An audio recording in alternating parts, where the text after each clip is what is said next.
Hello, Internet friends. This is Danielle Pierce, the creator of Real Estate Profit Lab, and I am talking to a very special person today. Her name is Tiffany Joyner. But before we get started, please, as always, come in, say hi, let me know where you're watching from. If you're brand new to the channel, welcome. If you're a returning subscriber, welcome back, and hopefully we hope that you'll stick around.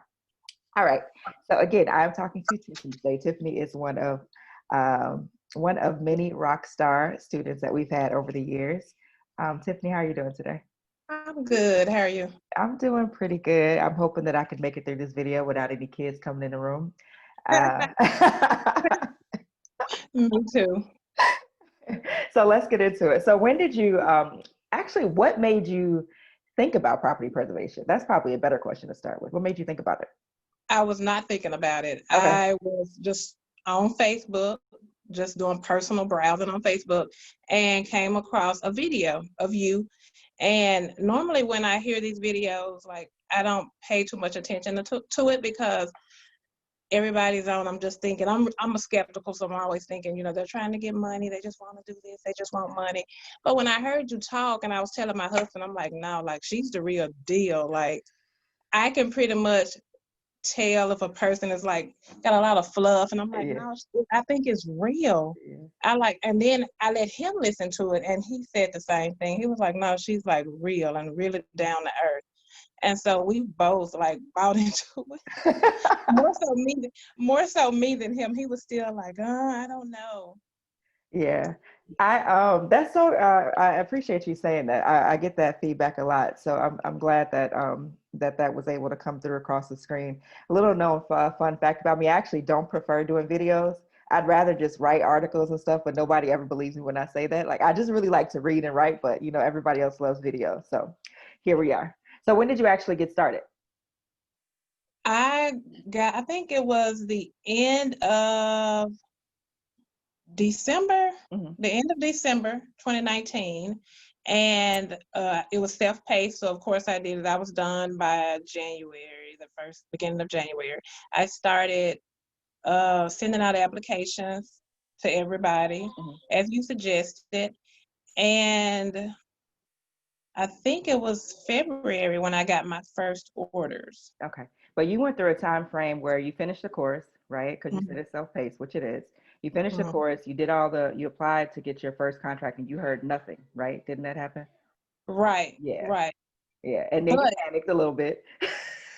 right, and the thing of it is, it was only maybe like a 2 or 3 weeks period from the time I filled out the application, and then there was nothing. Yeah. And really, it wasn't so much as me. Okay, so my husband, he was already on me about this, like you done spent the money, and so so it was like every day when he was coming in, he was like, "Did you hear from anybody?" And I'm like, "No," and I'm like, "I wish you would just stop asking about it." So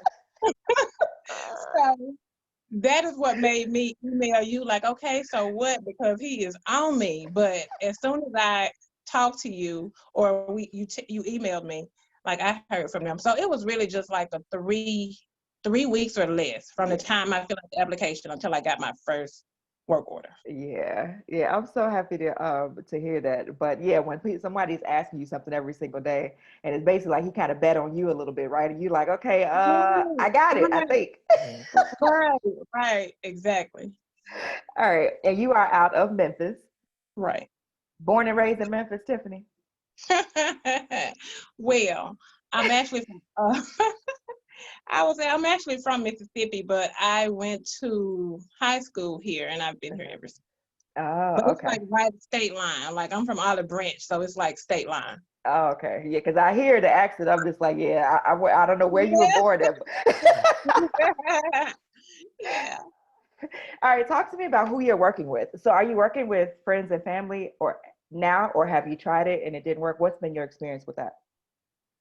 I'm working with friends and family, but I'm also working with like here we have a Facebook group that's called Where Memphis Gets It. And it's basically Black owned businesses where they come on and they tell what they do from plumbers, electricians, tree work. And so I've been going there a lot and finding a lot of contractors. to do Okay. a lot of the work. But for the main part is my brothers, my husband, my uncles, and friends. Okay. I'm glad you dropped that Facebook group. So it's called Where Memphis Gets It, because I do recommend that people visit those Facebook groups to find people, because most people's biggest fear I found is the issue with contractors, because it can be challenging. Right, They can be flaky, they lie. I mean, all different types of things. And I don't know that there's a permanent fix to it other than I mean, you'll find a few good people, but obviously it'll take some time. So were you right. nervous about finding contractors at first? I was. I've always been a go-getter though. I mean, I knew there would be trials based on what you had told me, and then I had listened to plenty of other YouTube videos, and they were all saying like the contractors. Um, just like now, I'm waiting on. I'm supposed to have 2 hot water heaters installed today, and I heard from them all last night, but today nothing. So you just move on to the next one. Yeah. So wait, tell me again that part about you said I've always been a go-getter, and you said you knew you Always. expected to be I wish I could just put that. I think I'm gonna put that right across the screen in big bold letters, because I think that is honestly the difference between those who do and those who don't, and not just in preservation but just in general. Because I mean it's going to be challenges, and the question I always the thing you have to ask yourself is, are the challenges ultimately worth it? That's kind of Right, my stance on it. right. So Right. yeah. And that's what one of the contractors was asking yesterday. He went to do a bid for some tree work, and he asked, "Do you want the bad news or the good news?" I'm like, "It's all good news. It's just business. Just like give me the Oh, numbers. Give me the numbers, and I'm gonna work with whatever you say." God. So yeah, you just have to have that attitude. Otherwise, you're not going to make it. Yeah, I love that. You say it's all good. It's no bad news. I Right. love that. Oh Give my God. me the numbers. Yeah, it's just news. Yeah, that's kind of my philosophy as well. I can always spot a fellow like kind of type A go getter, like, okay, we just gonna figure it out type of personality, Right. because it just shows through every time. So you have a 9 to 5. Do you have one, or do your husband have, or your husband, or both? No, my husband works a 9 to 5. I worked a 9 to 5. And I'm not the person who would just quit a job. Like I was there. I was in the medical field. I was there for almost 15 years. And so I was able, which I don't suggest this for everybody, but I was able to leave there because I was able to pull from my 401k, like take all of that, because you're going to need capital for this business. And I just knew that working a 9 to 5, it was going to be too hard for me to scale the way I wanted to. Okay. So your husband, how are you guys working together? Does he go out into the field at times, or? He does. When he has time, he goes into the field, and he is now, still working a 9 to 5, but it's swing shift. So one week he may be on days, the next week it may be 3 to 11, and the next week it may be overnight. So of course this week he is on days, so I'm using our contractors. But like when I say it has been really good. We've been discussing him leaving his job. But I wouldn't suggest that if you don't have the capital, because some of the companies I'm with, they pay 30 to 60 days out. So you have to have that money there to pay contractors, buy supplies. And if you don't have that, you're going to fail. Yeah, yeah. That's can't find any arguments or any lies with any false information there. I think that's all spot on. So you said he is thinking of, you guys are in talks for him to quit his job, right? Mhm. At some point. Yeah. Okay. What about you? Do you see yourself going back to your 9 to 5? No, never. Like never, never. Is this your first business? It's not my first business. While working my 9 to 5, I started a cleaning service just because I had a friend who was in real estate, Hmm. and they were like, and she was selling properties. And so I had started a crew who was doing like the sales clean on, sale. And I mean, they were like the sales and also getting ready to sell, or had already been sold and they wanted to clean before the people moved in. But Okay. I started that, and that is what allowed me to be able to leave my 9 to 5, because I started making more doing that than I was actually making, at work. Okay. Okay.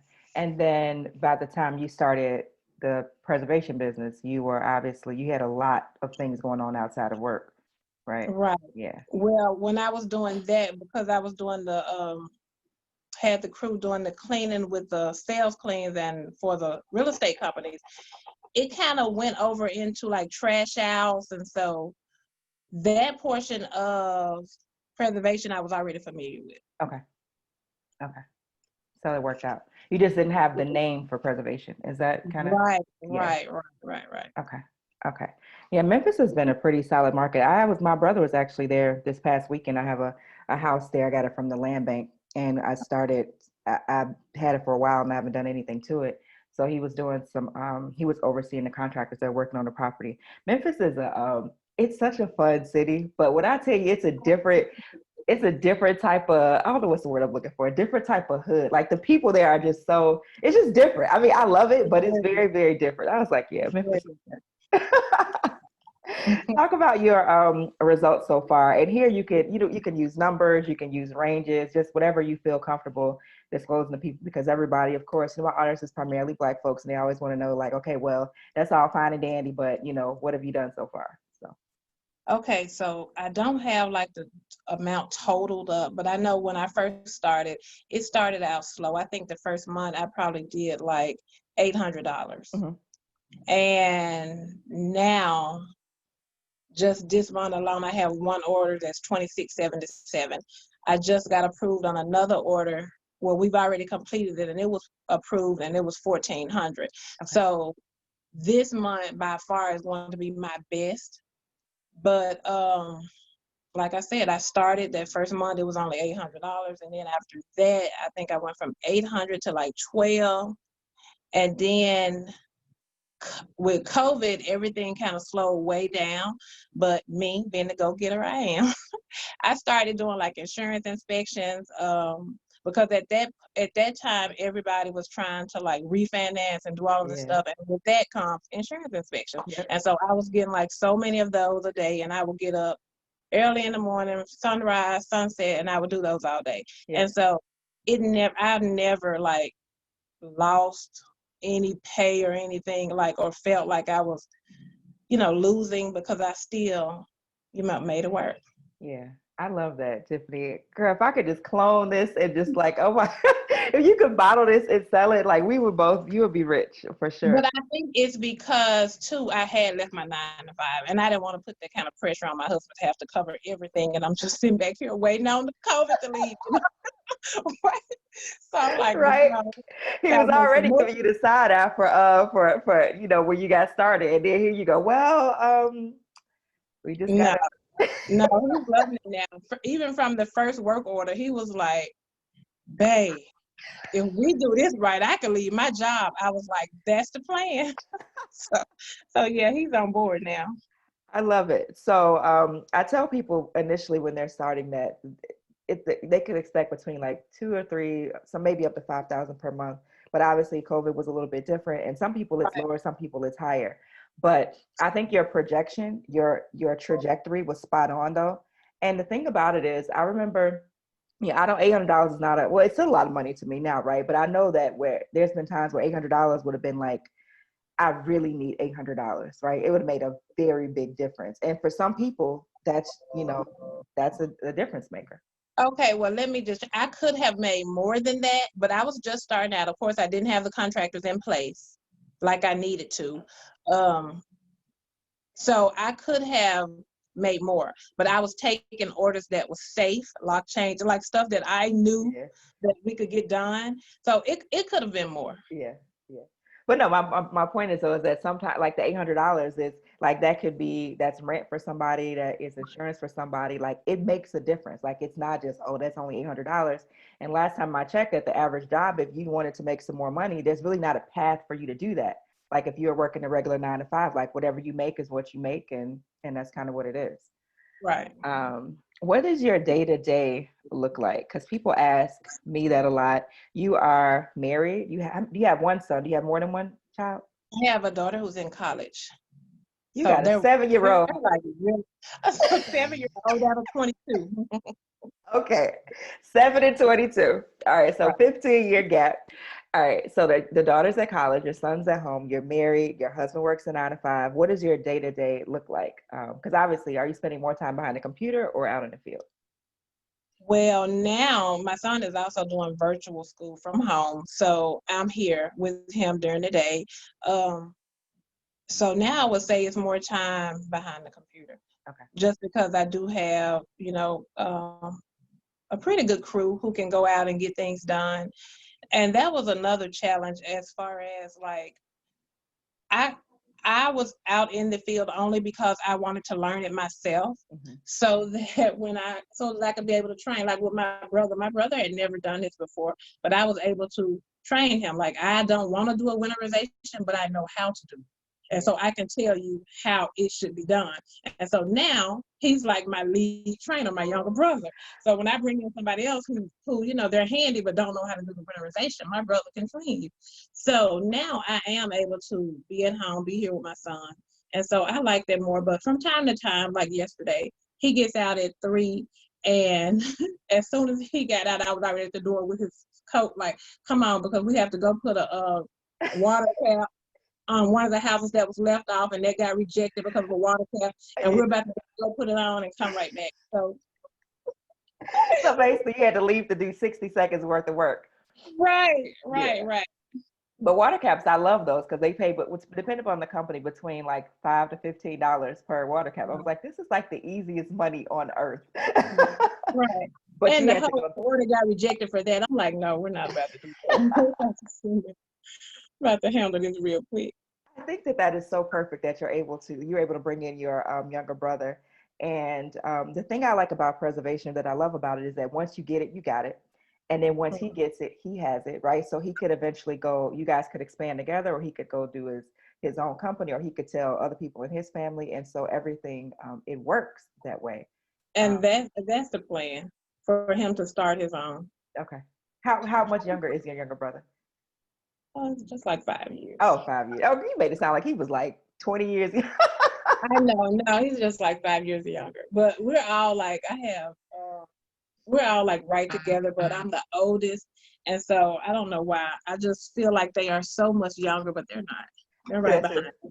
I have twin brothers. They're literally 2 years younger than me. And then my youngest brother is 3 years younger than me. But every time I talk about it, like, yeah, my little brothers. And I'm like, but they're Right. 39. Right.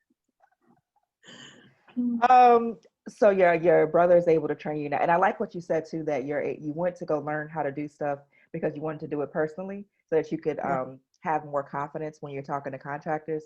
I think that that's an ideal approach as well. It's been my approach historically too, because I can't do pretty much anything, but I know how it should work. And I find that was it for you, when you talk to contractors, did you get a better response when you sounded more confident versus Right. kind of like, well, I got this work order. I don't know. Here's what it says. So was Right. it better when you were more confident? Right. And it's easier for them to get over on you too if you have no idea what you're talking about. Yeah. Yeah. Yeah. All right. Any advice for those of you who are just coming in? I'm Danielle Pierce, creator of Real Estate Profit Lab, talking to one of our many, like, really, go-getter students. Her name's Tiffany Joyner, and their company is Joyner and Enrichment. Is that right? Property enrichment. Joyner Property and Enrichment, and she's out of Memphis, and she's been talking about her experience with operating her preservation company over the last year, basically. Yeah, Mm-hmm. roughly. Um, and so, what advice would you give for anyone who is considering getting started or starting their company, or on the fence? Or, yeah, just what advice would you have? Um, I would just say to learn as much as you can about the business. If you want to be free from the 9 to 5, and I'm not saying right off, but eventually, it's definitely a path that I would take, that you should take. Okay.